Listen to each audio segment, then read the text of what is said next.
కార్తీక పౌర్ణమి నాడు వెలిగించేటటువంటి దీపంలో తప్పకుండా రెండు మాటలు చెప్పాలి. దామోదరమావాహయామి అనాలి, లేదా త్రయంబకమావాహయామి అనాలి. కార్తీక దామోదరుడు అంటారు.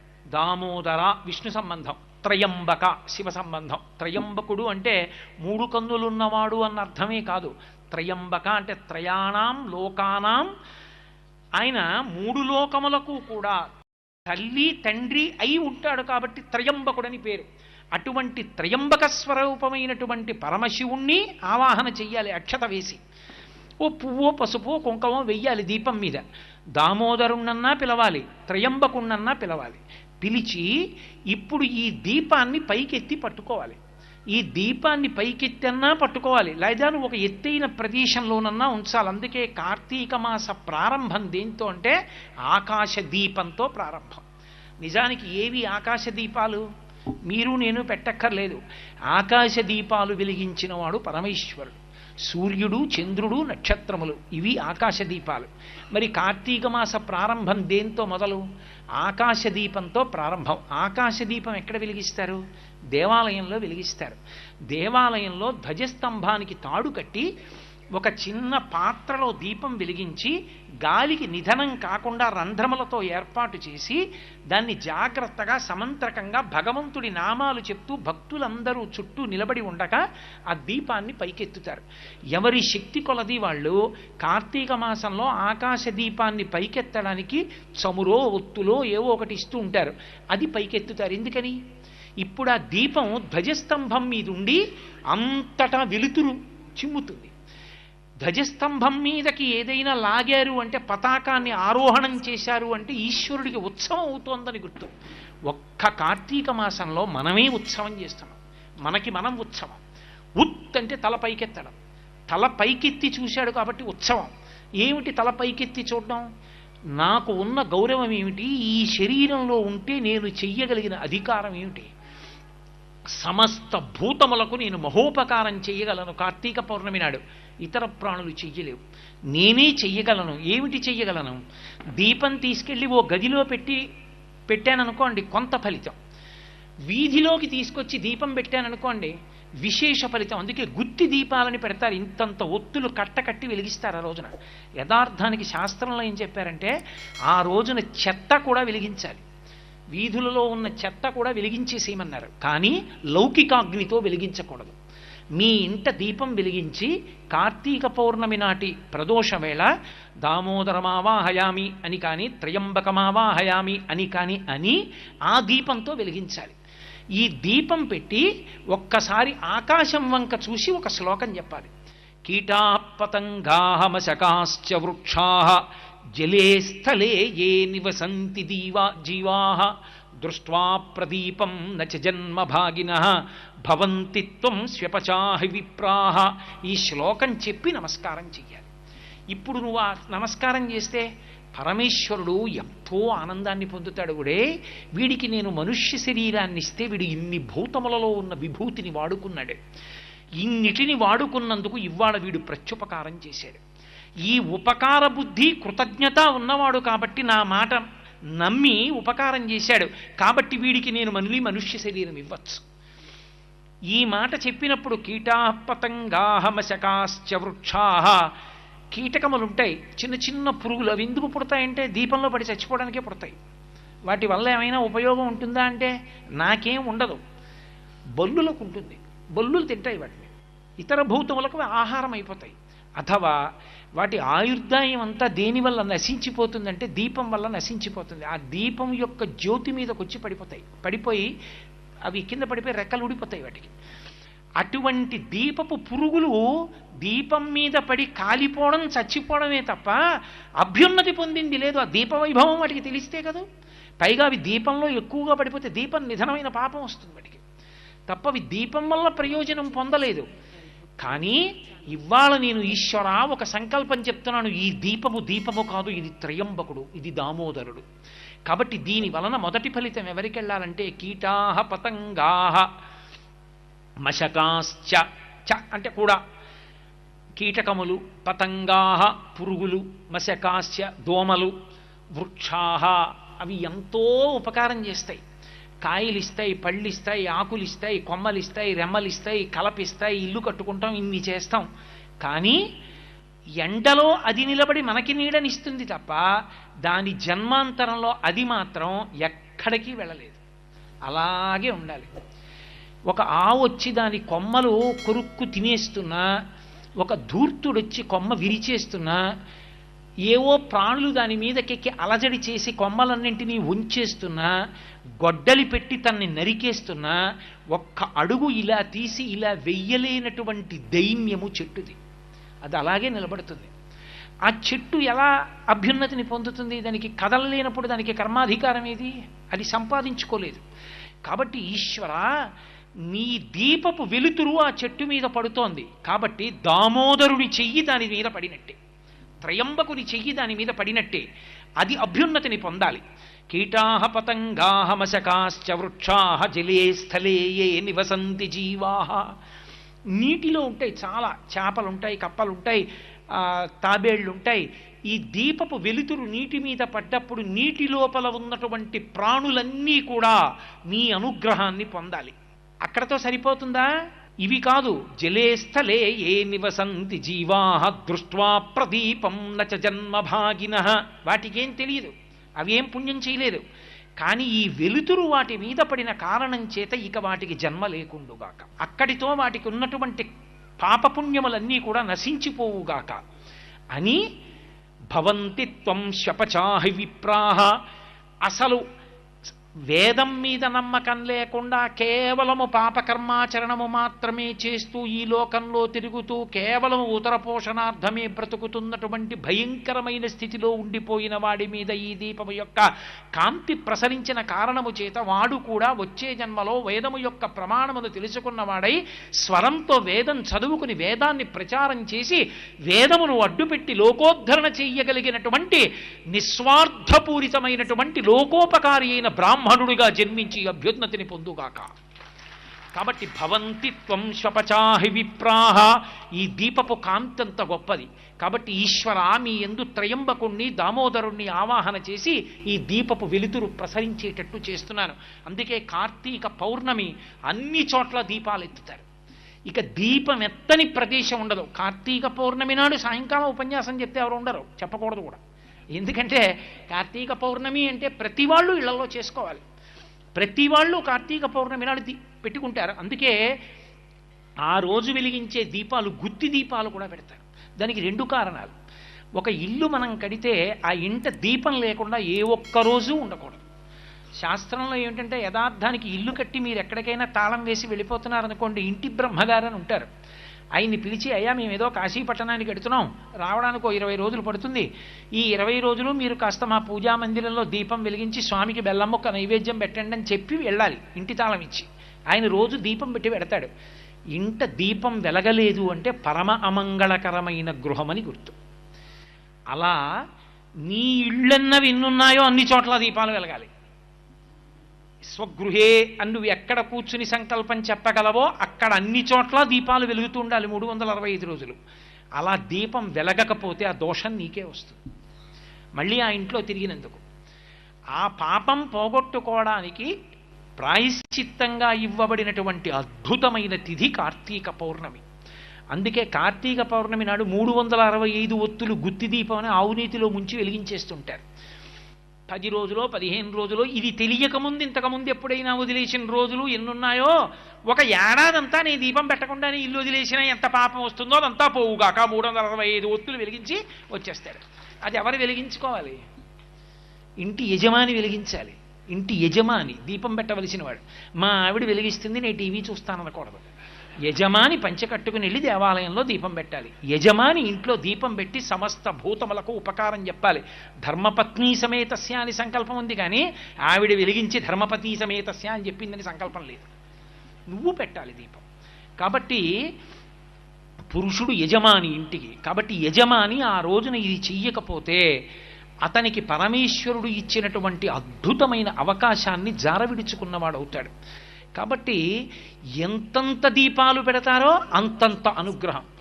దేవాలయ ప్రాంగణాలైతే కృత్తికా నక్షత్రాన్ని ప్రమాణంగా తీసుకోవాలి, ఇంట్లో అయితే తిథిని ప్రమాణంగా తీసుకోవాలి. ఇంట కార్తీక దీపం పెడితే కార్తీక పౌర్ణమి తిథి ప్రధానం, దేవాలయంలో పెడితే కృత్తికా నక్షత్రం ప్రధానం. అందుకే ఇప్పటికీ అరుణాచలంలో కృత్తికా నక్షత్రం నాడు జ్యోతి వెలిగిస్తారు. అరుణాచలంలో వెలిగేటటువంటి ఆ కృత్తికా దీపోత్సవము అని ఆ దీపం చూడ్డానికి కొన్ని లక్షల మంది వెళ్ళిపోతారు. ఆ రోజున అసలు గిరి ప్రదక్షిణం చేయడానికి అవకాశం ఏమి ఉండదు. మొత్తం జనంతో నిండిపోతుంది కొండ చుట్టూ. ఆ వెలుగుతున్న దీపాన్ని ఒక్కదాన్నే చూస్తారు, చూసి నమస్కారం చేస్తారు. భగవాన్ రమణులంతటి వారు కూడా అసుర సంధ్య వేళ అయ్యేటప్పటికి వచ్చేసి ఆ చెక్క సోఫాలో పడుకుని అరుణాచలం కొండ మీద వెలిగే దీపం కోసం ఎదురు చూస్తుండేవారు. ఆయనే పెద్ద జ్యోతిస్వరూపుడు అయినా సరే ఆ జ్యోతిని చూడటానికి ఆయన వచ్చి అక్కడ నిలబడి ఆ జ్యోతిని చూసి నమస్కరిస్తూ ఉండేవారు. భారతదేశం మొత్తం మీద కృత్తిగా దీపోత్సవము అంటే అంత గొప్ప దీపోత్సవానికి ప్రసిద్ధి. అరుణాచలం కొండయే అగ్నిలింగం కాబట్టి అక్కడ కొండ మీద వెలిగించేటటువంటి దీపానికి మాత్రం అంత ప్రఖ్యాతి. అందుకే కార్తీక పౌర్ణమి నాడు వెలిగించేటటువంటి దీపం కనుక కార్తీక దీపం కేవలం మన కొరకే కాకుండా మనం చేసిన దుష్కృత్యములను పోగొట్టి మన పాపములను పోగొట్టి అంతర్తిమిరాన్ని పోగొట్టి బాహ్యమునందు తిమిరాన్ని పోగొట్టి లోకోపకారం చేసి సమస్త జీవులను ఉద్ధరించగలిగిన దీపం ఆ దీపం కాబట్టి ఆశ్వీజమాసం చివర వచ్చిన తిథి నాడు వెలిగించే దీపంతో మొదలుపెట్టి కార్తీక పౌర్ణమి నాటి దీపానికి అంత గొప్పతనం ఇచ్చారు. ఈ దీపాలు వెళ్ళిపోవాలి. ఈ దీపాలు వెళ్ళిపోవడం అంటే నీటిలోకి తీసుకెళ్ళి దీపాలు అరటి దొప్పల్లో పెట్టి విడిచిపెడతారు. విడిచిపెడితే నీటిని ఆధారం చేసుకుని ఆ దీపం వెళ్ళిపోతుంటుంది. దీపం విడిచిపెట్టానండి అంటారు. ఈ దీపం వెళ్ళి ఎక్కడో ఇంకో దీపాన్ని కలుసుకుంటుంది. అలా వెడుతూ వెడుతూ అది నిధనం అయిపోతుంది ఆ నీటిలోని. ఆ గంగ ఒడ్డును నిలబడి చూస్తుంటే అసుర సంధ్య వేళ అయ్యేటప్పటికి నిజంగా ఆ దీపాలన్నీ నదిలో వెళ్ళిపోతుంటే చూడ్డానికి మహాముచ్చటగా ఉంటుంది. దానికి అసలైన తాత్వికమైన అవగాహన ఏమిటంటే కుంతీదేవి భాగవతంలో అడుగుతుంది కృష్ణ పరమాత్మతోటి, యాదవులందు నాకు బంధువులందు మోహవిచ్ఛేదము చేయుమయ్య ఘనసింధువు చేరిడి గంగభంగి నీపాద సరోజ చింతనముపై అనిశము మదీయ వృత్తి మదీయ బుద్ధి అచ్చాదర వృత్తితో గదియగనట్లు చేయగదయ్య ఈశ్వర అని అడుగుతుంది. ఓ కృష్ణ, యాదవులందు పాండు సుతులందు నాకు మోహవిచ్ఛేదము చేయుమయ్యా. ఎన్ని శరీరాలు తీసుకున్నానో, ఈ లోపల ఉన్న దీపం ఉందే, దీపం ఉండగా ఇల్లు చక్క పెట్టుకో అంటారు. ఈ లోపల జ్యోతి వెలుగుతున్నప్పుడే ఈ శరీరంతో నువ్వు ఏదైనా చెయ్యాలి. ఒక్కసారి ఆ జ్యోతి వెళ్ళిపోయిందా ఇక శరీరంతో చేసేదేముండదు. ఆ శరీరమే అగ్ని యందు సంస్కరింపబడుతుంది. దీనితో ఉన్నప్పుడే నువ్వు ఒక కార్తీక పౌర్ణమి దీపం పెట్టడం, దీంతో ఉన్నప్పుడే నువ్వు కీటా పతంగా మశకాశ్చ వృక్షా శ్లోకం చెప్పడం, దీంతో ఉంటేనే నువ్వు ఎవరికైనా ఉపకారం చేయడం, దీంతో ఉంటేనే నువ్వు నదీ స్నానం చేయడం, దీంతో ఉంటేనే నువ్వు భగవన్నామని చెప్పడం. ఇందులోంచి బయటికి వెళ్ళావా 84 లక్షల జీవరాశులలో 83,99,999 జీవులకు లేనటువంటి ఏకైక అధికారము నీకు పోతుంది. ఏమిటి దీనికి ఉన్న అధికారం? ఏమి చేసినా చేయకపోయినా శ్రీరామ రామ రామేతి రమే రామే మనోరమే సహస్రనామ తత్తుల్యం రామనామ వరాననే అనగలది. ఇది శ్రీరామ శ్రీరామ శ్రీరామ అనగలదు. రామ రామ రామ అంటే పాప ప్రక్షాళనమవుతుంది. అటువంటి నామమును చెప్పగలిగిన ఏకైక ప్రాణి ఈ శరీరం. ఒక్కసారి ఈ శరీరం పోయిందా ఇక నువ్వు చెప్పలేవు. ఈశ్వర, ఇంత గొప్ప జ్యోతి లోపల వెలుగుతూ ఇంత గొప్ప అధికారం ఈ శరీరం పొంది ఉంటే నేను విపరీతమైన భ్రాంతితో కొడుకని కోడలని కూతురని అల్లుడని బంధువులని వాళ్ళ యందు మమకారం పెట్టి కూర్చున్నాను. ఆయుర్దాయమా అయిపోతోంది, కార్తీక మాసమా ఏడాదికి ఒక్కసారి వస్తుంది, వచ్చే ఏడాది అంటూనే ఉన్నాను. ఎప్పటికి నేను ఈ శరీరంతో చేసేది సత్కార్యం? కాబట్టి కాలం అయిపోతోంది. ఆయుర్నశ్యతి పశ్యతాం ప్రతిదినం యాతిక్షయం యవ్వనం ప్రత్యాయం తిగతాః పునర్న దివసాః కాలో జగద్భక్షకః లక్ష్మీస్తోయ తరంగభంగ చపలా విద్యుచ్చలం జీవితం తస్మాన్ మాం శరణాగతిం కరుణయ త్వం రక్షాధునా అంటారు శంకర భగవత్పాదులు. సూర్యోదయ సూర్యాస్తమయాల్లో చంద్రాస్తమయాల్లో పరమేశ్వరుడు ఆయుర్దాయాలు గ్రసించేస్తున్నాడు. అయిపోతోంది కాలం. కాబట్టి ఇప్పటికైనా నాకు ఒక అనుగ్రహాన్ని. కానీ మట్టు మీద కాస్త పసుపో కుంకుమో అక్షతలో పువ్వో వేసి దీపానికి ముందు నమస్కారం చేస్తారు. అటువంటి దీపం మనం ఈ మాసంలో ప్రత్యేకంగా పౌర్ణమి తిథి నాడు వెలిగించినప్పుడు ఒక శ్లోకం చెప్పకుండా వెలిగించవద్దు. ఒక శ్లోకం చెప్పాలి, చెప్పి వెలిగించాలి. ఆ దీపాన్ని దీపంగా కాదు, ఆ దీపంలోకి ఈశ్వరుణ్ణి ఆవాహన చేస్తారు. త్రయంబకమావాహయామి, లేకపోతే దామోదరమావాహయామి అంటారు. దామోదరుణ్ణి ఆవాహన చేస్తున్నాను, ఈ దీపమే దామోదరుడు, ఈ దీపమే త్రయంబకుడు. దామోదరుడు అంటే కడుపు మీద తులసిమాల ఉన్నవాడు, లేదా దాన్నా ఉదరా మాత్రే బద్ధ ఇది దామోదర, త్రాటి చేత కట్టబడ్డవాడు. లేదు, ఆయన పరమశివ స్వరూపంగా చెప్తే 3 లోకములకు తండ్రి అయినటువంటి వాడు. నువ్వు ఇద్దరిలో ఎవరినో ఒకరిని ఆ దీపం మీదకి ఆవాహన చెయ్యాలి. చేస్తే ఇప్పుడు భగవానుడు ఆ ప్రార్థనకి వచ్చి దీపస్వరూపంగా నిలబడతాడు. అందుకే అసలు పరంజ్యోతి ఈ నామం లేకుండా ఏ సహస్రనామం ఉండదు. ఎందుకని? భగవంతుడు స్త్రీయా పురుషుడా నపుంసకుడా ఏదీ కాదు. అసలు నిజానికి ఆయన ఒక జ్యోతిస్వరూపుడు.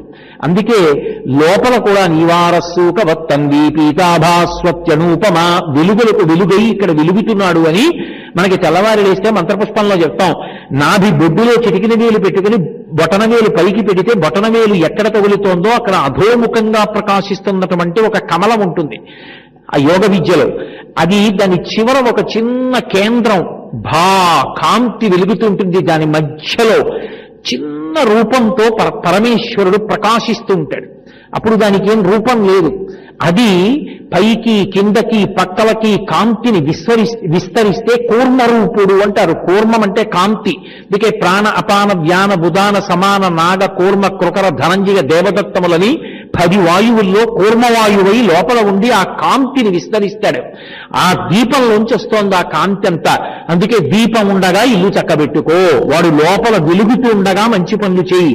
ఒకసారి వాడు లోపల నుంచి బయటికి వెళ్ళాడా ఇక అది శివము కాదు, శవం.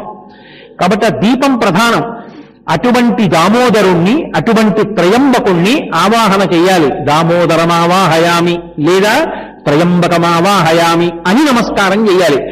నమస్కరించి మనుష్య జన్మని మనం పొందినందుకు ఆ రోజున సమస్తమైనటువంటి భూతకోటికి మహోపకారం చేసే రోజు. ఒక శ్లోకం చెప్తాడు.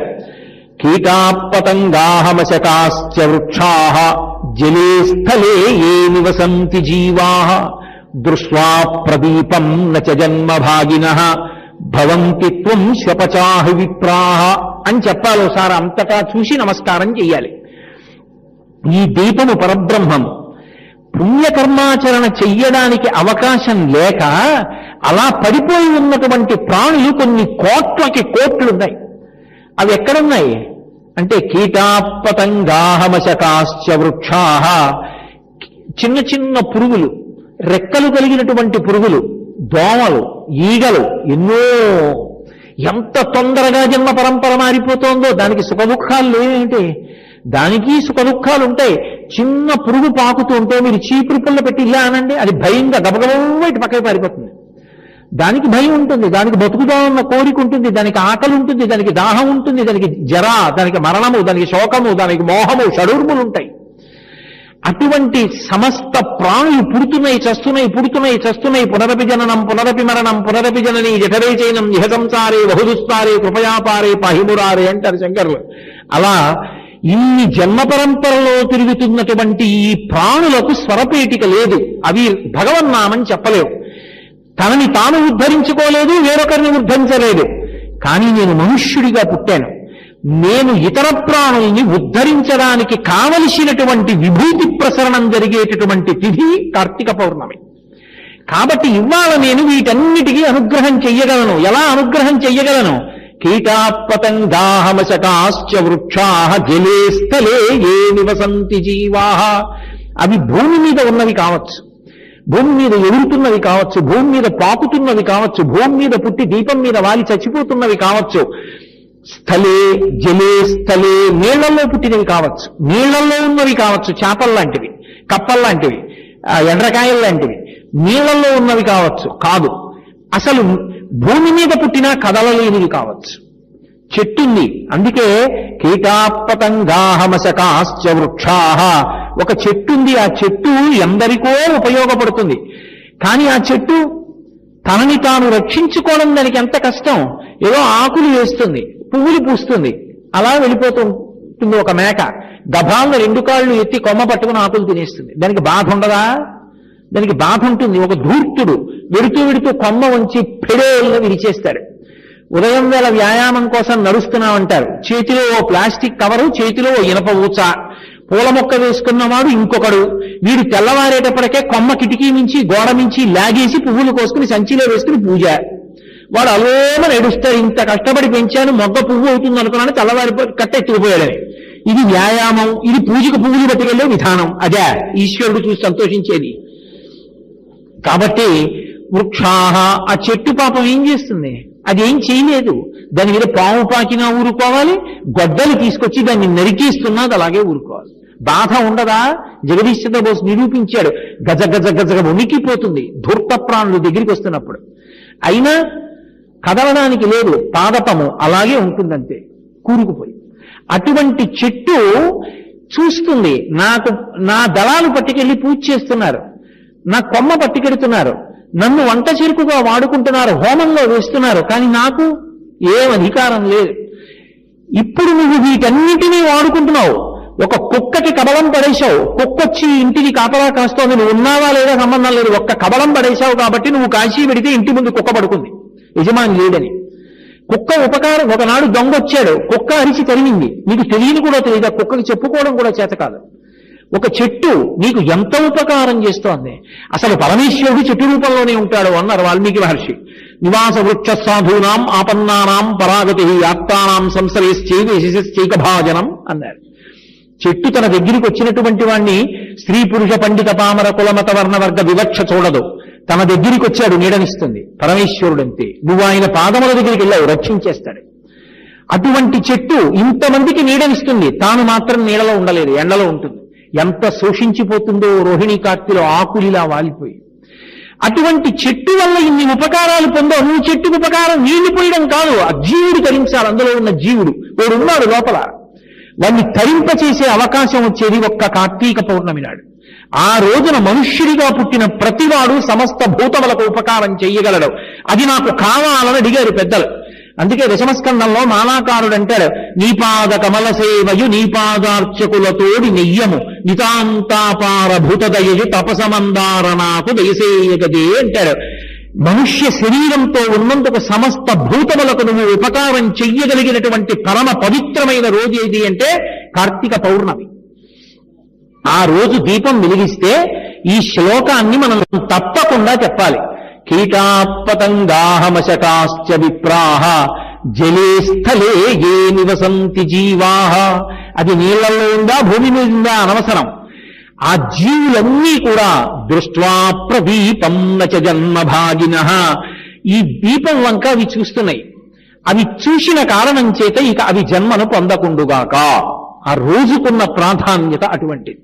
నేను మీతో చెప్పాను కదా, కాలంలో ఒక రోజు ఉండేటటువంటి ఆ భగవంతుని యొక్క అనుగ్రహ శక్తిని లెక్క కట్టగలగడం ఋషికి మాత్రమే సాధ్యం, మనకి సాధ్యం కాదు. నేను ఈ మాట అంటే అలా ఎలా సాధ్యం అని మీరు అనుకోవచ్చు. తుమ్ములు నాకు వస్తాయి, దగ్గు నాకు వస్తుంది, జ్వరం నాకు వస్తుంది, కానీ ఏ సూక్ష్మక్రిములు నాలోకి ప్రవేశించినా రక్తంలో కలిసిపోయి తిరుగుతున్న కారణం చేత నాకు జలుబు దగ్గు జ్వరము అనబడేటటువంటి అనారోగ్యం సంక్రమించి నేను బాధపడుతున్నానో తెలుసుకున్నటువంటి వైద్యులు కేవలం రక్తాన్ని పరీక్షించి మళ్లీ ఇటువంటి ఔషధం లోపలికి వెడితే రక్తంలో ఉన్న సూక్ష్మాంగ జీవులు మరణించి స్వస్థత కలుగుతుందని నిర్ణయించి ఔషధాన్ని ఇస్తున్నాడు. నీకున్నది శ్రద్ధ ఒకటే. వైద్యుడు ఇచ్చాడు, పుచ్చుకుంటున్నావు, అంతేగానయ్యా నాకు పరిశం పట్టడానికి దగ్గు రావడానికి జ్వరం రావడానికి ఏ సూక్ష్మాంగ జీవులు నాలో ప్రవేశించాయి, రక్తంలో ఎంత సంఖ్యలో వృద్ధి పొందుతున్నాయి, మీరు ఇచ్చినటువంటి ఔషధం లోపలికి ఎలా వెడుతుంది, యుద్ధం ఎలా జరుగుతుంది, అవి ఎలా మరణిస్తాయి, ఇది ఎలా నిలబెడుతుంది, నేను ఎందుకు దీని నుంచి ఉపశాంతి పొందుతాను, ఇవన్నీ వైద్యుడు నీకు చెప్తాడా? చెప్పక్కర్లేదు, నమ్మకం అంతే. వైద్యుడి దగ్గరికి వెళ్ళి ఔషధం ఇచ్చాడు, వేసుకున్నాడు. ఋషి విషయంలో ఔషధం అంతే. ఋషి చెప్పాడు, నమ్మడం ఈ జాతి యొక్క లక్షణం. ఒకనాడు తిరగబడి ప్రశ్నించడం లేదు, అది శ్రద్ధ. సాశ్రద్ధ గడితా సిద్ధి ఇయామస్తూపలభ్యతే. అలాగని మౌఢ్యంగా ఆచరించమని చెప్పలేదు, అడిగిన వాడికి ఋషి చెప్పాడు, అందుకు ఉపనిషత్తు వచ్చింది. కాబట్టి కాలమునందు ఆ సమయంలో మనుష్యుడు ఇతర భూతములకు మహోపకారము చెయ్యగలడు. ఒక్క కార్తీక పౌర్ణమి నాడు ఆ శక్తి మనుష్యుడికి పటమరిస్తుంది. అందుకుని ఉపయోగించు, లేనినాడు మనుష్య జన్మ నిరర్థకమైపోతోంది. నువ్వు ఎవరికీ పనికి రాకుండా పోతే, ఆ శరీరాన్ని పొంగి దీపం పెట్టకపోతే, చుట్టుపక్కల ఏ భూతానికి ఉపకారం చెయ్యనప్పుడు ఇతర భూతముల చేత ఉపకారం పొందేటటువంటి అదృష్టం నీకెలా పడుతుంది? అది కృతజ్ఞతా దోషం కిందకి ఎడుతుందా లేదా? రామాయణం కిష్కింధకాండలో లక్ష్మణస్వామి అంటాడు, బ్రహ్మగ్నే చ చురాపే చ చేరే భద్రవృతే తథా నిష్కృతి విహితా సిద్ధి కృతజ్ఞో నాస్తి నిష్కృతి అంటాడు. బ్రహ్మగ్నేచ, బ్రహ్మహత్య చేసిన వాడికి, దొంగతనం చేసిన వాడికి, సురాపానం చేసిన వాడికి, వ్రతం చేస్తానని నీళ్లు ముట్టుకుని వ్రతం చెయ్యకుండా వ్రతభంగం చేసిన వాడికి కూడా నిష్కృతి ఉందేమో కానీ ఉపకారమును పొంది తిరిగి ప్రత్యుపకారం చెయ్యవలసి వచ్చినప్పుడు ముఖం చాటు వేసి ఉపకారం చెయ్యని వాడెవడున్నాడో వాడు కృతజ్ఞుడు. నిష్కృతి లేదు వాడికి, ఈశ్వరుడు క్షమించడు.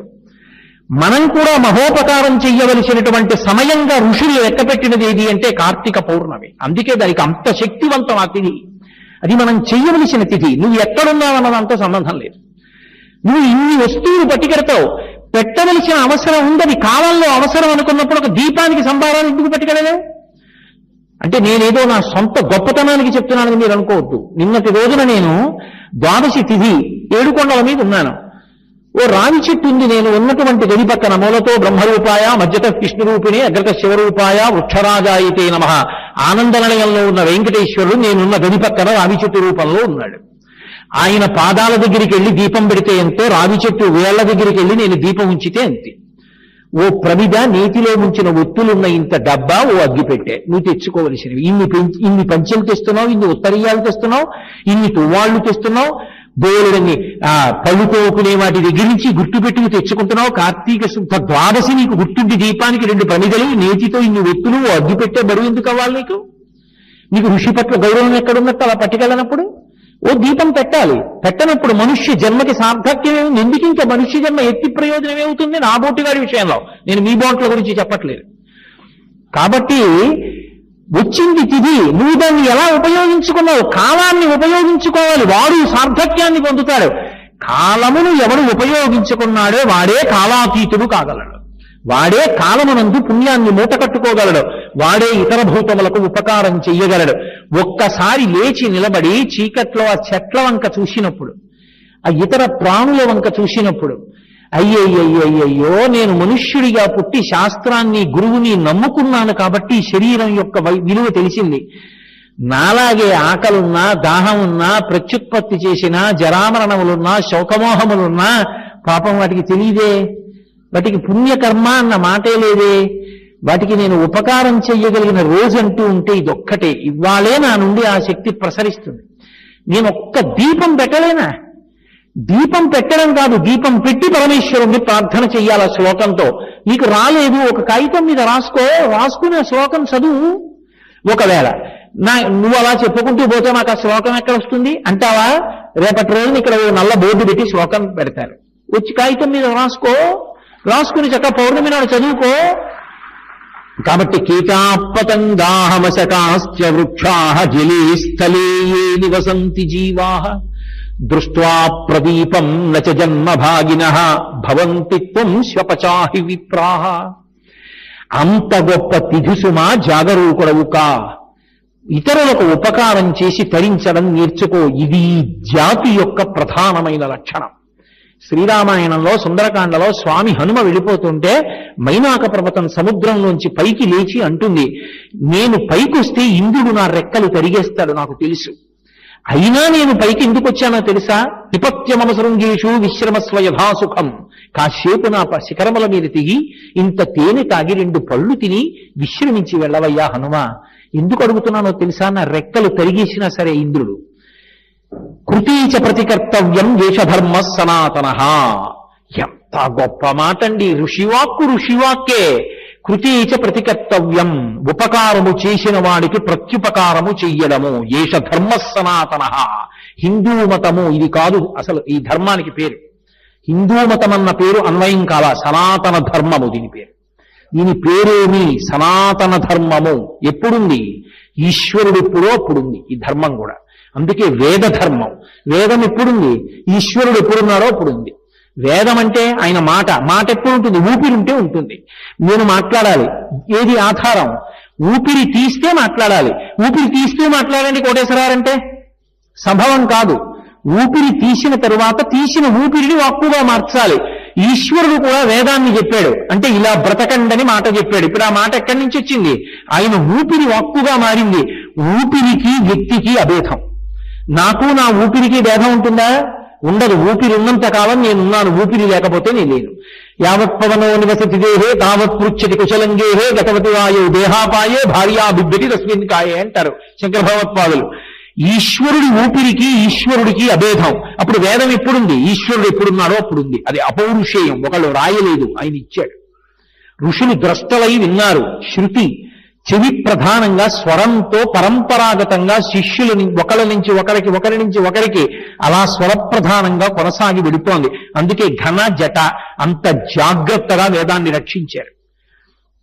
ఇప్పుడు ఆ భగవంతుని చేత ఇవ్వబడినటువంటి వేదము ఆయన కన్నా భిన్నం కానట్టే ఆయన ఊపిరి రెండు వేరుకోవు, ఒక్కటే.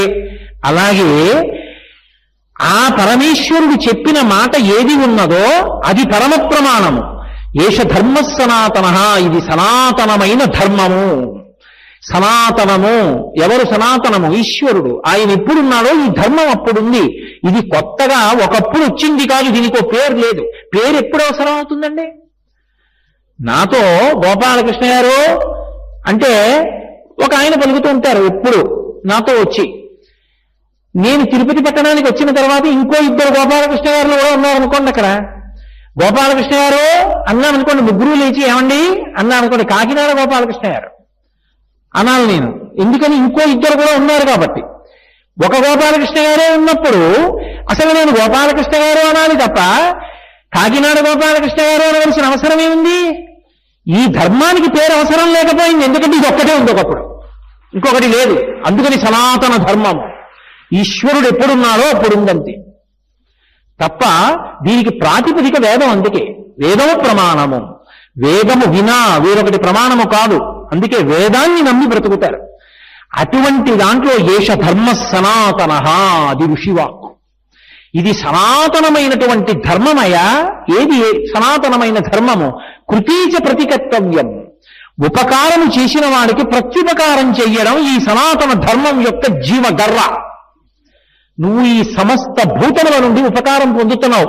మనుష్యుని యొక్క జన్మయందు ఒక విశేషం ఉంటుంది. ఒక గాడిద ఉందనుకోండి, బరువులు మోయడానికి ప్రసిద్ధి. ఒక గుర్రం ఉందనుకోండి, దౌడు తీసి కొండలెక్కుతుంది. ఒక కుక్క ఉందనుకోండి, విశ్వాసంతో ఒక ఇంటిని కాపలా కాస్తుంది.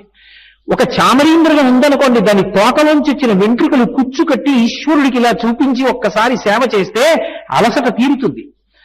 ఒక నెమలి ఉందనుకోండి, పింఛం విప్పి నృత్యం చేస్తుంది. ఒక పావు ఉందనుకోండి, పడగ విప్పి ఆడుతుంది. ఒక రామచిలుక ఉందనుకోండి, పలుకులు నేర్పితే పలుకుతుంది. ఒక మనుష్యుడు ఉన్నాడనుకోండి, తనకిచ్చిన విభూతి కాదు, అన్ని జీవుల విభూతిని తనకి వాడుకుంటాడు. ఏనుగు దంతాన్ని పీకి ఇంట్లో పెట్టుకుని అనుభవిస్తాడు. గుర్రం మీద ఎక్కి కూర్చుని దాని దౌడు ఆధారంగా తాను లక్ష్యాన్ని చేరుతాడు. ఒక గాడిని తీసుకొచ్చి బరువు దాని మీద పెట్టి తాను చేతులు ఊపుకుంటూ నడుస్తాడు. ఒక కుక్కని పెంచి ఊళ్ళో లేనప్పుడు తన ఇంటిని చోరుల నుంచి రక్షించుకుంటాడు. ఒక నెమలిని తెచ్చి ఇంట్లో పెట్టుకుని ఆ నెమలి నృత్యం చేస్తుంటే తాను సంతోషిస్తాడు. ఒక పక్షి ఎగిరినట్టు విమానంలో తాను ఎగురుతాడు. ఒక చేప నీటిలో వెళ్ళినట్టు తాను ఓడలో నీటిలో వెడుతున్నాడు. ఇన్ని ప్రాణుల యొక్క విభూతిని తన యొక్క సుఖానికి మనుష్యుడు వాడుకుంటున్నవాడు మిగిలిన భూతాలకు ఉపకారం చేయవలసిన అవసరం లేదా? ప్రత్యుపకారం చెయ్యొద్దా? అలా ప్రత్యుపకారం చెయ్యాలని ఆర్తి పొందితే దానికి ఆలంబనమే కార్తీక పౌర్ణమి. ఆనాడు నేను ఈ జన్మ ఎత్తినందుకు ఇన్నిటి ఉపకారాన్ని నేను పొందితే వాళ్ళకి నేను ఉపకారం చెయ్యాలి. అది దీపం.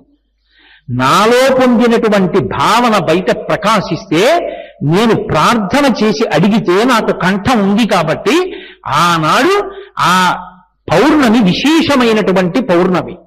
కాదు అంటే దాని ఉద్దేశం నీ చెప్పింది కాదు అని కాదు, అంతేకాదు అని అన్వయం చేసుకోవాలి. అంతేగాని కాదు అంటే కాదు అని అర్థం చేసుకోకూడదు. జ్వాలాతోరణం ఉత్సవం. జ్వాలాతోరణం ఎందుకు చేయాలి? నమ శివాభ్యాం అశుభాపహాభ్యాం అని పేరు. అది పరమశివుడు అంటారా విష్ణు అంటారా? తత్వమనందు ఇద్దరి యొక్క లక్షణం ఒకటే. ఆపదామపహర్తారం దాతారం సర్వసంపదాం. ఆపద వస్తున్నప్పుడు మనకి తెలియదు ఆపద వస్తోందని. ఆపద కలుగుటకి విచిత్రము అంటాడు భీష్మాచార్యుల వారు భాగవతంలో. మనకి తెలియకుండా ఉపద్రవం ముంచుకొస్తుంది. ముంచుకొచ్చి నా దగ్గర ఉన్నటువంటి ఉపకరణముల చేత నేను తప్పించుకోలేకపోతే దాన్ని ఆపద అని పిలుస్తారు. నేను 1000 రూపాయలు కావలసి వచ్చాయనుకోండి, గబగబా వెళ్ళి బ్యాంకు మూసేసిన ఏటీఎం కార్డు మీద 1000 రూపాయలు తెచ్చుకోగలను.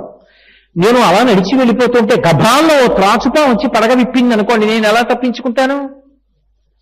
ఇప్పుడు తప్పించుకోవడానికి అయ్యా నేను ఉపన్యాసం చెప్పానండి, నేను ఏదో ధర్మం కోసం పాటుపడాలనుకుంటున్నానండి, నేను ఎప్పుడు ఎవరి జోలికి వెళ్ళలేదండి, లేకపోతే నేను ఇంత చదువుకున్నానండి, లేకపోతే ఇదిగో నేను ఈ ఉద్యోగం చేస్తున్నానండి, నాకింత డబ్బుందండి, మీరు ఏం పట్టుకొచ్చి పెడితే పాము ఆగుతుంది?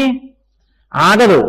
కానీ పావు ఇలా పడగ విప్పితే దాని పడగ కింద మీ పాదం ఉండగా ఇలా చూసినటువంటి పావు పాదాన్ని కొట్టకుండా వెనక్కి పడగ తీసి దింపి వెళ్ళిపోవాలంటే అప్పుడు ఈశ్వరానుగ్రహం ఉండాలి. అదొక్కటే తరుణోపాయం. అందుకని మన ప్రయత్నం చేత మనం తప్పుకోలేనిదేదో అది ఆపద. అద్భుతంగా వర్ణిస్తారు భాగవతంలో. ఉపపాండవులు 5 ఒక్కసారి చచ్చిపోయారు. ఒక్క రాత్రి చంపేశాడు అశ్వత్థామ. ఏడిచింది పాపం ద్రౌపదీదేవి. ఉద్రేకంబునరారు శస్త్రధరులై యుద్ధావనింలేరు కించి ద్రోహంబును నీకు చేయరు బలోచ్చేకంబునం చీకటిన్ భద్రాకారుల చిన్ని పాపల రణప్రౌఢ క్రియాహీనులన్ నిద్రాసక్తుల సంహరింపనకటా నీ చేతులిట్లాడెనో అని ఏడిచింది. 5 చంపేశాడు. ఈ మాట భీష్మాచార్యుల వారికి చెప్పారు. ఆయన అంపశయ్య మీద ఉన్నాడు. మహాత్ముల మాటలు మహాత్ముల మాటలే. ఆయన అన్నాడు, రాజట ధర్మజుండు సురరాజసుటుండట ధన్వి శాస్త్రవోద్వీజకమైన దాండీవము విల్లుయట సారథి సర్వభద్ర సంయోజకుడైన చక్రియట ఉగ్రగదాధరుండు భీముడై యాజికి తోడువచ్చునట ఆపద కల్గుటకి ఏమి చిత్రమో అన్నాడు.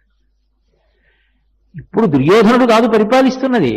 దుర్యోధనుడు మడిసిపోయాడు కురుక్షేత్రంలో. ధర్మరాజు గారు ఇప్పుడు గెలిచి ఉన్నాడు. ఆయనది భూమండలం. రాజట ధర్మజుండు తమ్ముడు దేవేంద్రుడు కొడుకు. పట్టుకునేది గాంధీవం అర్జునుడు. వాళ్ళకి సారథి సర్వలోకములకు రక్షణ ఇవ్వగలిగిన కృష్ణ భగవానుడు. సర్వభద్ర సంయోజకుడైన చక్రియట. ఉగ్రగదాధరుండు భీముడై యాజికి తోడువచ్చునట. ఎప్పుడూ గదాదండాన్ని ఇలా తిప్పుతూ ఉండేటటువంటి ఉగ్రమూర్తి భీమసేనుడు ధర్మరాజు గారికి తమ్ముడు. 5 కొడుకులు ఒక్క రాత్రి అలా చచ్చిపోయారు. ఆపద కల్గుటకి ఏమి చిత్రమో. తప్పించుకోగలిగారా? అది ఆపద. ఆపద గడువం బెట్టన్ ఓపి శుభంబైనదాని నొడగుప్ప అంటారు భారతంలో. నిన్ను చూపే చనీయ మహాత్మా అంటాడు ధర్మరాజు. అది అబ్బా ప్రార్థన అంటే నివేదన అంటే అది. కాబట్టి అదిగో ఆ భగవంతుని యొక్క అనుగ్రహం చేత మాత్రమే ఆపదలు తప్పుతాయి. ఆపద వస్తున్నప్పుడు వస్తోందని మనకి తెలియదు, వచ్చిన తర్వాత తప్పుకోవడం మనకి తెలియదు. ఈశ్వరుడు ఏం చేస్తాడు? భక్తితో ఉన్నవాడి ఆపదని తీసేస్తాడు. దొంగ అంటే మనకి తెలియకుండా చేసేవాడు. మనకి తెలియకుండా చేసేస్తే దొంగతనం అంటారు. మనకి తెలియకుండా మనకు వస్తున్న ఆపదని తీసేస్తాడు మనం ఆయన్ని నమ్మి ఉంటే. ఆపదామపహర్తారం నమశివాభ్యాం అశుభాపహాభ్యాం తీసేసి దాని స్థానంలో మరేదో ఒకటి ఇవ్వాలి కదా. అందుకని ఆపదామపహర్తారం దాతారం సర్వసంపదాం సంపదలన్నీ ఇస్తాడు. లోకాభిరామం శ్రీరామం భూయో భూయో నమామ్యహం. అటువంటి రామా నీకు నమస్కారం మళ్ళీ మళ్ళీ. అలా పరమశివుడికి నమస్కారం. మూర్తి సబ్రహ్మస్వ శివస్వ హరిశ్చేంద్ర సోక్షర పరమస్వరాట్. పైన స్థూల రూపంతో ఎందుకు బెంగబెట్టుకోవడం? తత్వత ఏదైనా ఒకటే రూపం. అటు క్షీరోదన్వత్ప్రదేశే చిటిమణి విలసత్సైకతే ముక్తికానాం మాలా క్లుప్తాసనస్థ స్ఫటికమణి విధైర్ముక్తికైర్మండితాంగ్రహ శుద్ధైరభైర్గద్భైర్విరచితైర్ముక్త పీయూషవర్షై ఆనందీన పునీయాత్ తలినలిన గదాశంకపాణిర్ముకుంద భూపాదౌ యస్య నాభి వీరసురనిలచ్చంద్ర సూర్యౌ చ నేత్రే కర్ణావాసా శిరోద్యౌ ముఖమవిదహనో యస్య వాస్తేయమబ్ధి అంతస్తం యస్య విశ్వం సురనరకగో భోగి గంధర్వదైత్యైః చిత్రం రమ్యతే తం త్రిభువనముపుషం విష్ణుమీశం నమామి అని విష్ణు సహస్రం చదివితే నమస్కారం చేస్తున్నాం. అదే పరమశివుడి గురించి చెప్తే అగ్నిముఖంబు పరాపరాత్మకమాత్మ కాలంబు గతి రత్నగర్భ పదము శ్విశలంబు నీయుర్పు రసన జలీషుండు దిశలు కర్ణంబులు దివము నాభి సూర్యుండు కన్నులు శుక్లంబు సలిలంబు జఠరంబు జలగులు చదలు శరము సర్వౌషములు రోమచయము శల్యంబు లద్రులు మానసమృతకరుండు ఛందములు ధాతువులు ధర్మసమితే హృదయము హాస్య పంచకముపనిషదాహ్వయంబైన నీరూపు సరసత్వమై శివాఖ్యయై స్వయం జ్యోతి అయ్యొప్పు వాద్యమగుచు అన్నాం. ఏమిటి తేడా రెండిటికి? రెండుగా కనబడి ఒకటవుతుంది. మూడు మూర్తులకును మూడు లోకములకు మూడు కాలములకు మూలమగుచు భేదమగుచు తిరిగి అభేదమయ్యొప్పారు బ్రహ్మమనగ నీవే పాలనయన అంటారు పోతన గారు. ఎన్నోగా కనబడి చిట్ట చివరికి ఒకటిగా మారడం ఈశ్వరుడు యొక్క తత్వం జ్ఞానం చేత. అటువంటి ఈశ్వరుడు ఇవ్వగలిగినది ఏది అంటే ఆపదలు తీసేస్తాడు, సంపదలను కృప చేస్తాడు. ఇంత గొప్పవాడు పరమేశ్వరుడిని తెలుసున్న ఆయన పాదములను మనం చేరకుండా అప్పటికప్పటికి ఏదో ఒక సుఖాన్ని అపేక్షించి ఈశ్వరుడు ఇలా పొందవద్దు అని చెప్పినప్పటికీ కూడా మార్గంతో సంబంధం లేకుండా సుఖాన్ని అపేక్షిస్తాం. అది పాపము.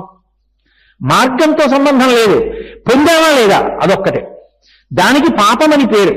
అదే రాముడైతే నేను పొందానా లేదా కాదు, మార్గంలో వెళ్ళానా లేదా ఇది ప్రధానం, అది ధర్మము. అంతే తేడా. రాముడికి సుఖం కావాలా, మార్గం కావాలా? మార్గం కావాలి. రాముడికి సుఖం ఒక్కటే కావాలనుకోండి, ఏదో ఆయన అనుకున్న పని అయిపోవాలనుకోండి, అసలు రామాయణంలో సుందరకాండ యుద్ధకాండ అక్కర్లేదు. కిష్కింధకాండలో వారితో స్నేహం చేస్తే చాలా అయిపోయింది, సీతమ్మ వచ్చేస్తుంది. కాదు, అసలు ధర్మమునందు లేని వారితో నాకు స్నేహం ఎందుకు, కష్టపడ్డా సరే ధర్మాన్ని పట్టుకుని సంతోషిస్తా. అందుకే ఎవరు రాముడు అంటే ఎవరు ధర్మాన్ని పట్టుకుంటే సంతోషంగా ఉంటాడో ఆయన రాముడు. రాముడు ఏడుస్తూ ఉండడు, రాముడు సంతోషంగా ఉంటాడు. ఎందుకు సంతోషంగా ఉంటాడంటే సీతమ్మ పక్కన ఉందా లేదా, దశరథ మహారాజు గారు ఉన్నాడా లేదా, దీనికి కాదు ఆయనకి సంతోషం. ఇవాళ ధర్మం తప్పకుండా బతికానా, ఇవాళ నీ ధర్మం తప్పలేదు, అంతే సంతోషంగా ఉంటాడు. ఫలితం వచ్చిందా లేదా అని ధర్మం సంగతి అలా ఉంచండి, సాధించానా లేదా అని రాముడు జీవితంలో ఒక్క క్షణం ఆలోచించాడు. నేను ధార్మికంగా ఉన్నానా లేదా. అందుకే రాక్షసుడికి అర్థమైంది రామో విగ్రహవాన్ ధర్మ సాధు సత్యపరాక్రమ.